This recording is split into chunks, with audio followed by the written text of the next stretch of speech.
Released in 1987, the horror film Hellraiser quickly became a cult classic. To this day, the Hellraiser franchise continues to attract a large fan base, so it comes as no surprise that the upcoming remake is being eyed rather critically. This is partly due to the fact that the first horror flick has spawned 9 additional movies, of which not all have met the taste of the fans. Now, the remake is supposed to be released soon, and there are some first impressions that do look quite promising. Among the snaps published by Entertainment Weekly is the new casting of the protagonist, Pinhead, who will now be embodied by Sense8 actress Jamie Clayton instead of Doug Bradley. This gives the character a fundamental makeover, which so far has gone down quite well. Indeed, the change of gender within the Hellraiser universe is no cause for complaint, as the Cenobites created by novelist Clive Barker are actually genderless. In addition to the images, there is also already a first teaser, which, however, does not give away too much about the story. Also part of the cast are 13 Reasons Why star Brandon Flynn, The Boys actor Goran Viznik, Blade Runner 2049 actress Chaim Abbas, and Outer Banks actor Drew Starkey. There is still barely any information about the exact plot, but there will probably be some alterations to the original. As the insider Viewer Anon announced on Twitter, the famous box of the first part is merely one of many puzzles to be solved. In addition, director David Bruckner has already indicated that we should not assume the remake will be identical in content. Do you know the original film series? And if so, are you excited about the remake? In the US, it is set to be released exclusively on Hulu on October 7th. Feel free to let us know your thoughts in the comments.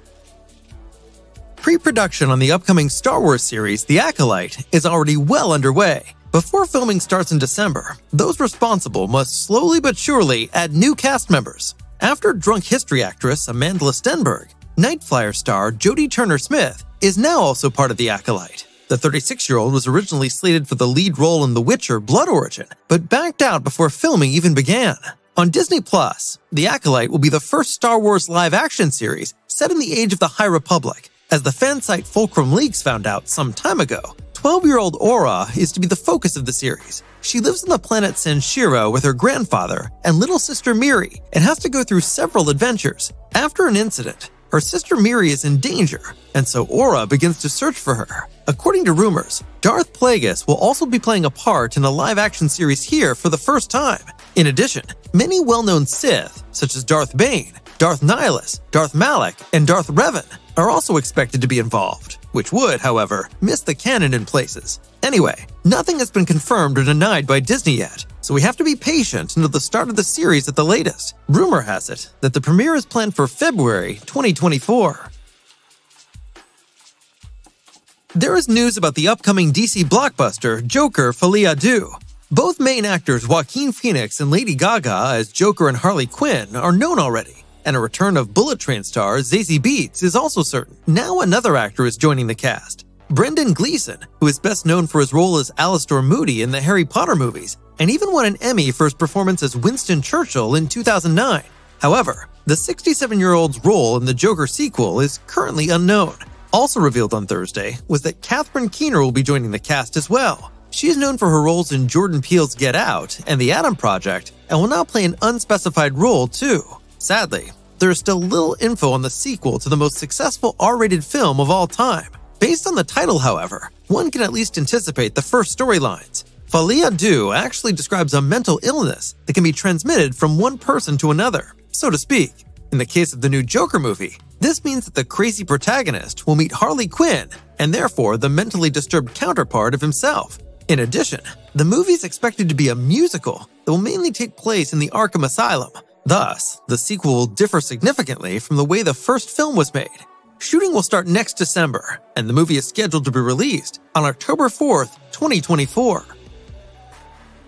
Work is currently in full swing on the holiday flick Red One. The Netflix film with the high-profile cast around Dwayne Johnson and Chris Evans has recently been expanded by another actress. As Deadline reports, we will soon see Kiernan Shipka in a still undisclosed role alongside the two fellow actors. Shipka, despite her young age of 22, has been in the business since 2006 and was most recently seen in Chilling Adventures of Sabrina and Swimming with Sharks. Behind the camera, Jake Kasdan is in charge of directing the film, having previously worked with Dwayne Johnson on the two Jumanji movies. The script comes from Fast and Furious writer Chris Morgan and is said to feature a somewhat unusual Christmas story. It is expected to go in the direction of an adventure action comedy and is rumored to even feature Dwayne Johnson as Santa Claus. We are definitely excited and look forward to more news about Red One.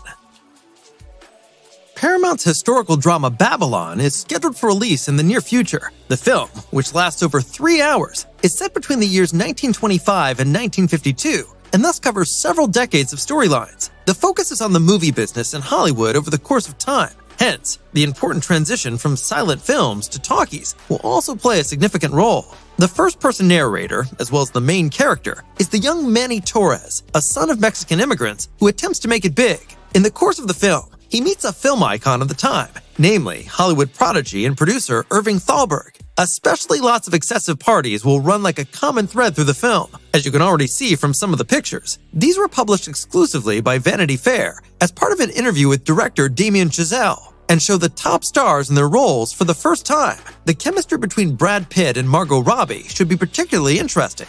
We already got a taste of it in Quentin Tarantino's Once Upon a Time in Hollywood. The two embody actors who are at different points in their careers and, according to Chazelle, also contribute a little of their personal biography to the role. Pitt's character, Jack Conrad, is an actor all about work hard, play hard, and at the absolute peak of his fame. He looks back and wonders where the journey will take him. Robbie, in contrast, plays an aspiring actress named Nellie Leroy, who is meant to be reminiscent of real-life actresses Jean Eagles, Joan Crawford, and Alma Rubens. Alongside these two, newcomer Diego Calva plays the lead role of Manny Torres. Moreover, following Spider-Man No Way Home, we can look forward to a return of Tobey Maguire, who will play a supporting role in the film.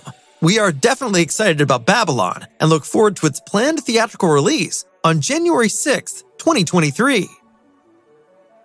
Kids of the 1990s in particular grew up with the children's series Teletubbies, which first started broadcasting in 1997. In a total of 5 seasons, the 4 main characters became a phenomenon of modern pop culture. Even today, Teletubbies is more than just a children's series that is hard to remember. Netflix seems to sense great potential in the status of the children's series, and thus, a reboot will soon be released on the streaming service. A first glimpse of the new series can be found on Twitter, where Netflix published the first 2 images. There we see the well-known figures Tinky Winky, Dipsy, Lala, and Poe, as well as the Laughing Son. We also learned that Respect actor Titus Burgess will be performing as the narrator. Whether the vacuum cleaner No-No will also make an appearance is not yet clear from the pictures and the information so far. We will know more when the streaming begins on November 14th of this year, at the latest. That was the news for this week. If you need more exciting information, we suggest you watch our latest original episode about Phases 5 and 6 of the MCU. In it, we take an in-depth look at all the upcoming Marvel movies and series. We hope you enjoy it.